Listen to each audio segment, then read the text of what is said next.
Orla, yeah, we think we will absolutely no doubt be supporting this motion, but it's not the first motion of its kind that we've supported.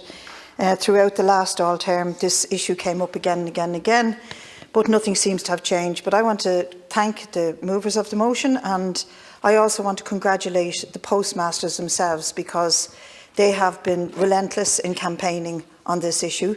They've given a lot of thought and a lot of effort into trying to convince the political establishment that keeping the post office open, that subsidising them nationally is the right thing to do. And in their submission to us on this issue, I just want to read out what they are actually seeking. On PUS to provide the sole bank account for social welfare payments. To me, eminently sensible. State money going back into a state subsidised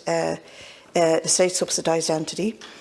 On PUS and banking, and that there's a lot to be talked about. That's a separate, entirely separate discussion about the type of community banking modelled on the German or Swiss model that we discussed in the past. I think, again, eminently sensible. Investment to facilitate banking through An Post, all government departments to channel their business through the post office, an overall strategy for the sustainability of the post office network. And so I really want to, again, say thank you to the postmasters for their struggle in keeping up the pressure on all of us to take this issue very, very seriously. Just to comment, and I'm sure it hasn't gone unnoticed by people, that COVID has had an impact on this business as much as any other.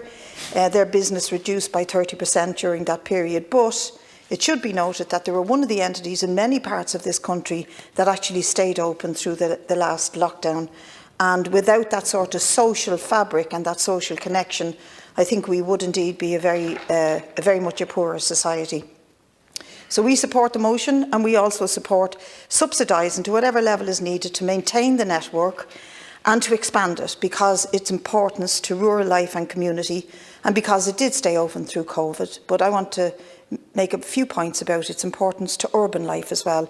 It's not just in villages and towns throughout the country that they play an important role, but it's in villages and communities like Rialto, Ballyfermot, Chapelizza, to name just a few in my own constituency, where the postmasters have put their shoulder to the wheel and campaigned to keep those services open, and do have a real, genuine social connection to the community.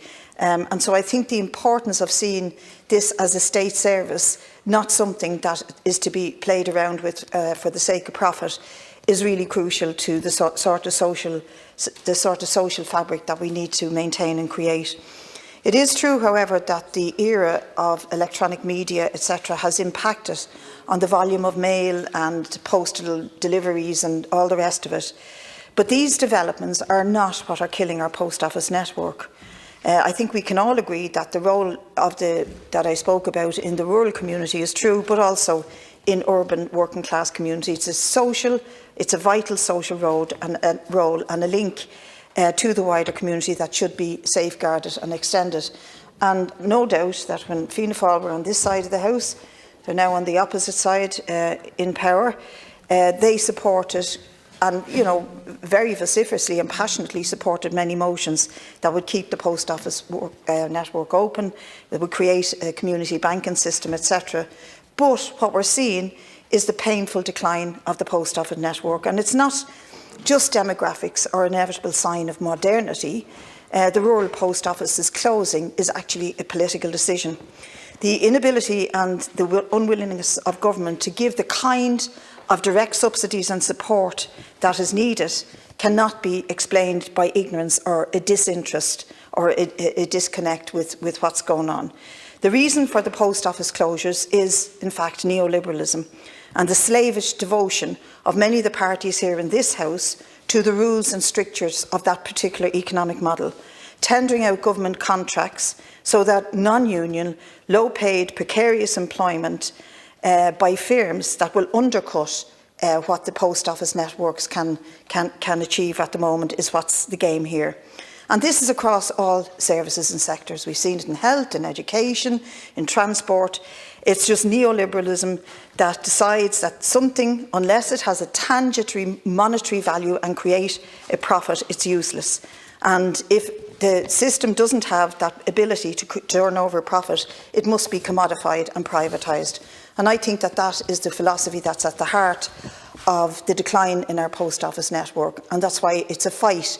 It's a fight with whoever is in power, if they believe in that economic model, to keep the sort of social fabric that does matter to both our rural and urban communities going. And of course, the other issue is not being able to expand the post office network as a rural community, or indeed an urban and rural community banking structure. That as well is no accident. It isn't even a decision of this House in many ways. It's the power and dominance of the pillar banks who have effectively killed the proposal to set up an alternative community banking system, because they see it as a potential rival to their massive profits. So I'll just finish by saying we support the motion. We support the postmasters in their campaign, and we believe that the economic model that is at the heart of driving this is one that once again puts the interests of profit before the interests of people and community.